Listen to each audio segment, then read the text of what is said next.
Hello guys, welcome back to the video. Today we are reacting to strange video games I played as a kid by Cheated Animations. I'm pretty late to this reaction because I always forget to react to this, so I'm gonna react to it.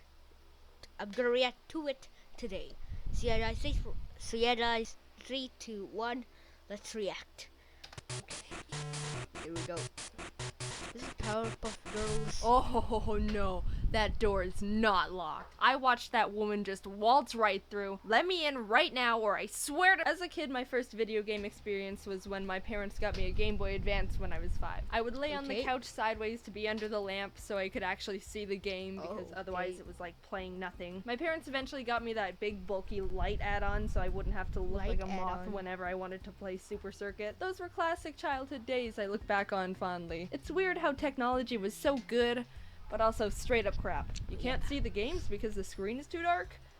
I don't know, here's a tiny light bulb. I played mainstream games like Pokemon and Mario and Kirby, but my parents also got me really random games they probably just found in the clearance bin at the store, which made for a mix of some interesting gaming experiences. And I kinda wanted to relive the glory days and see if the games actually were like I remember. So I replayed a bunch of them, and here's what happened. First game, Powerpuff Girls Battle Hymn for the Game Boy Color.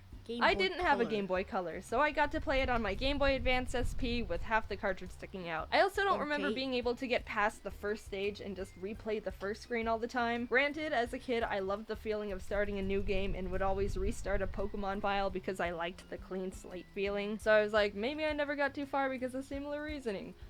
No, not the case. This game can go die in a hole. I love it, it's my childhood, but oh my god, someone could hit all of them with a hammer, and I would not be sad. You play as Bubbles, which, may I mention, looks weirdly buff. Even as a kid, I was like, is this Bubbles a man? You fly around and collect, like, everything. There's so many collectibles, and I don't know what any of them do. Rings, trading cards, plutonium, hearts, phones, people. But it's almost impossible because the flying mechanics are like trying to control melting butter over a saucepan. The whole game is an ice level in the sky. There's also criminals afoot, and they're ready to fight you. You can beat them up, but I also like how if you just walk past them, they'll square up and then just go, meh, whatever. This guy just straight up has a gun. Alright, who gave the nerd a gun? Okay. Ow! Ow! Stop! Ow! Stop! Also, what the heck is that?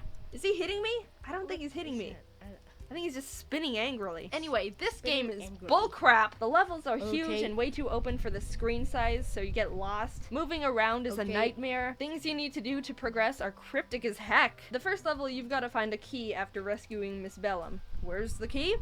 Under a secret cave that's almost invisible and hard to get to. That's not level 1 material. Oh, why would you want to explore the area and find it on your own? Because the controls are garbage, and I'm honestly just trying to survive. I stopped playing after getting halfway through the second area because it's all way too difficult to figure out without a guide. I watched this guy stream the game to see if I was just being an idiot with video games, and he wasn't having much different of an experience, so I felt better about myself after that. Next game, SpongeBob Battle for Bikini Bottom. As a kid, I remember really liking this game, probably because SpongeBob was my favorite TV show, so I was excited to revisit it. I was shot down real quick. This game's a platformer with a pretty simple plot. Plankton made a bunch of robots to steal a Krabby Patty formula, but forgot to set the obey Plankton lever to on. And why bother just flipping it to obey when it's already down anyway? So now there's robots all over the place, not obeying anyone, and SpongeBob needs to do something about it because Mr. Krabs says they're scaring away me customers. But the thing is, the robots are kinda harmless. They just ponder around and do nothing necessarily evil. Even when you bump into them, they're like, oh, pardon me. This robot can't harm you. This big guy wouldn't hurt a fly. This one takes you to where you need to go. I don't see much of an issue here other than the fact there's just robots walking around. What was that? Does someone have a gun? Oh my god, this one's just a bazooka! So the majority of the enemies in the game aren't enemies. They're more just objects / platforms to help you get to the end of the level. But the thing about this game is that someone put the gravity to like 300%. SpongeBob can't jump high or far enough to cover almost any ground, so most of the time you have to redo a bunch of stuff because if you don't wait until the last little pixel of the platform, then you ain't making that jump. It's so tedious and adds a bunch of frustration to the game. Not to mention the robots you're supposed to jump or stand on move so slow. And most of the time when you get to them, they're moving the opposite direction. So you have to wait for them to slowly float all the way back to you a decade later, only for you to miss the jump because the gravity is bricks. I played through the whole game, and the amount of times I died because I couldn't see the next platform, or had to take leaps of faith, or even just got hit with bullets out of nowhere was torture. Just move the camera. You're making me dizzy. Zoom the camera. I don't know where I can't. Oh my god. I thought the boss levels were decent. They're probably the easiest parts of the game, though. The Patrick robot was horrifying, and I don't want to see it ever again. I love this game. I have great memories playing it like 13 years ago, but right now, it's dead to me. Great game. I played it a bunch as a kid. It can burn in a ditch. Moving on to Barbie groovy games. I know, it sounds weird. Jaden, why did you have a Barbie game? Were you super girly as a kid? No, I wasn't. My parents just gave it to me, and I played it because what else was I gonna do? Not play it? Unlike the other games I've talked about so far, this one's just a bunch of Barbie-themed mini-games. Tic-tac-toe, draughts, which is a fancy word for saying checkers. This weird horse racing version of Hangman, Connect 4. Fun fact about me, I will always lose at Connect 4. I think what happens is I just get too focused on what I'm doing to notice the other person winning. I suck at Connect 4 and I'm proud. There's a bunch of other games on there, some suck more than others, but the one I remember the most as a kid was Barbie's version of Snake. Conga line. I'm not joking. They took Snake and were like, but what if instead of a snake eating apples, it's a bunch of Barbies dancing in a conga line? And they can like pick up Barbies along the way to make a longer line.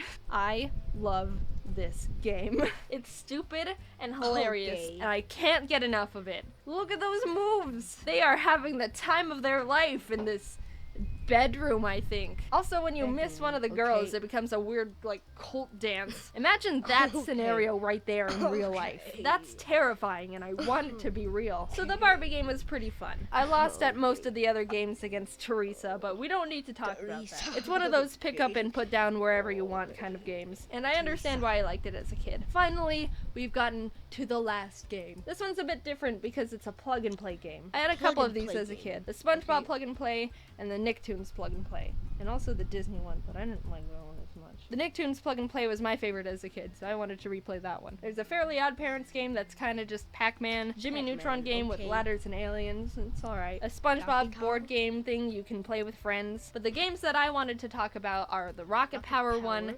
and the other SpongeBob game. There's two, and this is the better one. I loved the Rocket Power one, and would mainly play the plug and play just for this game specifically. It's basically a top-down scroll game where you avoid obstacles, go through flags, and grab collectibles for points. But that wasn't my favorite aspect of the game. I liked this part.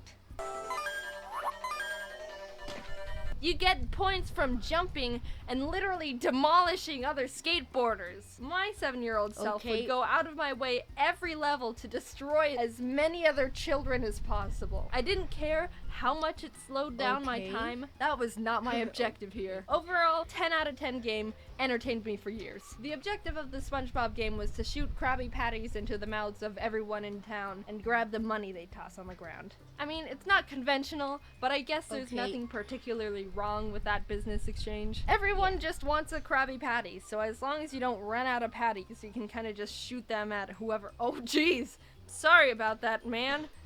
I didn't...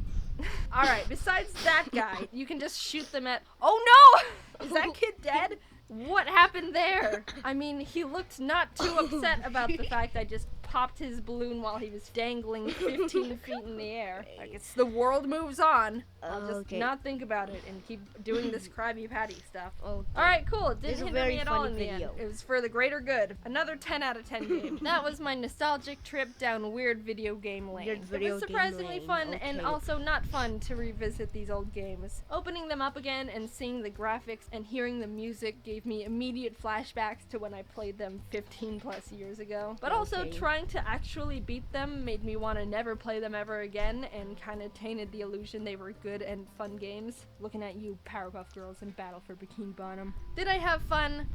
Yes. Kinda. Alright, I actually think I had more frustrated hours than fun hours. But did I have at least a little fun? Yes.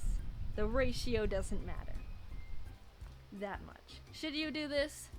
I don't care. This is a fun video to Okay. make. Not because I got to... So yeah, guys, thanks for watching, and of course, peace out of your peace. Peace.